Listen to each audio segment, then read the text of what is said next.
नमस्कार, आप देख रहे हैं सिटी न्यूज़ मुंबई। सन 2022 में मीरा भाईंदर शहर को महाराष्ट्र में स्वच्छ सुंदर का प्रथम क्रमांक मिला था। देश में तीसरे नंबर का क्रमांक मिला था। इस तरीके का दावा नगर पालिका ने किया था। सन 2023 के लिए भी स्वच्छता अभियान को लेकर के देश स्तर पर सर्वेक्षण चल रहा है, जिसके चलते आज मीरा भाईंदर महानगर पालिका मीरा भाईंदर की अलग अलग सोसाइटियों में जाकर के स्वच्छता अभियान को लेकर के, साफ़ सफाई को लेकर के, खुला सूखा कचरा, गीला कचरा व अन्य कचरा को लेकर के लोगों में जागरूकता पैदा करने का काम कर रही है, उन्हें समझाने की कोशिश कर रहे हैं। स्वयं उपायुक्त रवि पवार भी इस वक्त धरती कॉम्प्लेक्स में मौजूद है। आइए जानते हैं उनका इस संदर्भ में क्या है कहना। क्या कहेंगे सर, जिस तरीके से स्वच्छता अभियान को लेकर के सोसाइटियों में जाकर के जन जागरूकता अभियान चला रहे हो, सूखा कचरा गीला कचरा लोगों को समझाने की कोशिश कर रहे हैं?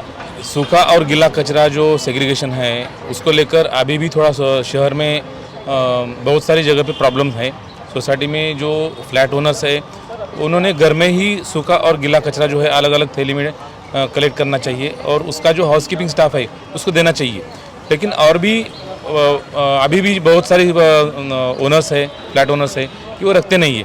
इसलिए हम सोसाइटी में जाके पूरा उनका जन जागरण कर रहे हैं, एक सिस्टम बिठा रहे हैं। जो हाउसकीपिंग स्टाफ है उनको भी तकलीफ नहीं होनी चाहिए और चेयरमैन सेक्रेटरी को हमने नोटिस जारी किया है कि अगर आप गीला और सूखा कचरा अलग अलग नहीं देंगे तो वो फ्लैट ओनर को, सोसाइटी को जुर्माना होगा।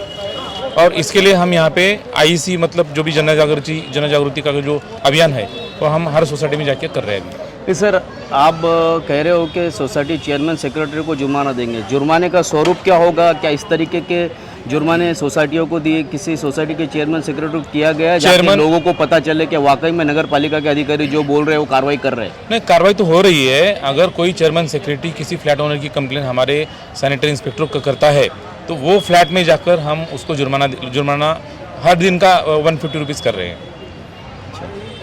तो वो कचरा देने वाले को कर रहे हैं या सोसाइटी चेयरमैन को? कचरा देने वाले को। अगर वो सोसाइटी का कोई कचरा है वो गीला और सूखा अलग अलग नहीं आता है तो चेयरमैन सेक्रेटरी को हम जुर्माना करेंगे। अगर चेयरमैन सेक्रेटरी हमको इन्फॉर्म नहीं करेगा कि कौन से फ्लैट में से वो गीला और सूखा कचरा नहीं आ रहा है तो चेयरमैन सेक्रेटरी को हम उसके लिए रिस्पॉन्सिबल रख रहे हैं। नहीं, जनरली अभी होता ऐसा है ना कि जो स्वीपर होता है, साफ सफाई करने वाला सफाई कर्मचारी होता है, वो एक ही डब्बा लेकर आता है और उसी में गीला भी लेता है, वही बोल रहे हैं लेता है। अभी उनको सोसाइटी 2 डब्बे प्रोवाइड नहीं करती है। वो सोसाइटी ने 2 डिब्बे प्रोवाइड करना चाहिए जो भी कलेक्शन कर रहे हैं, लेकिन सोसाइटी के प्रीमाइसेस ने उन्होंने 4 डिब्बे रखने चाहिए। एक नीला है, एक हरा है, एक लाल है, एक पीला है। जो भी हैजार्डस है, डोमेस्टिक हैजार्डस वेस्ट है, उसके लिए लाल और पीला जो डब्बा है वो भी उन्होंने रखना चाहिए। और जो कलेक्शन कर रहे हैं उनका हाउसकीपिंग स्टाफ उनको 2 डिब्बे गीला और सूखे के लिए नीला और हरा ये देना चाहिए उन्होंने। ये हम बोल रहे हैं हर सोसाइटी में। तो आपने देखा, उपायुक्त रवि पवार का कहना है कि हर सोसाइटी में करीब 4 डब्बे चाहिए जिनका कलर येलो, रेड, ब्लू और ग्रीन होना चाहिए। गीला कचरा अलग और सूखा कचरा अलग देना चाहिए। सोसाइटी का कोई सदस्य अगर गीला कचरा सूखे में मिलाता है तो उसे प्रतिदिन 150 रुपये दंडात्मक कार्रवाई करने की बात भी उपायुक्त रवि पवार ने की है, बशर्ते कि उनकी इसकी शिकायत मिले। अब देखना यह है कि कौन सोसाइटी में एक दूसरे की कभी किसी की शिकायत करके इस तरीके के कार्रवाई करवाता है क्या, और मीरा भाईंदर महानगर पालिका का स्वच्छता अभियान सोसाइटी में जिस तरीके से जागरूकता चलाने के लिए किया जा रहा है कितना सफल होता है ये तो आने वाला वक्त ही बताएगा। लेकिन ये बात जरूर है कि पिछले वर्ष जिस तरीके से मीरा भाईंदर महानगर पालिका ने महाराष्ट्र राज्य में स्वच्छता अभियान में नंबर 1 लिया था और देश में तीसरा नंबर लिया था, ये तो सत्य है। इसी तरीके की खबरों के लिए मेरे यानी शकील शेख के साथ बने रहे, देखते रहे सिटी न्यूज़ मुंबई।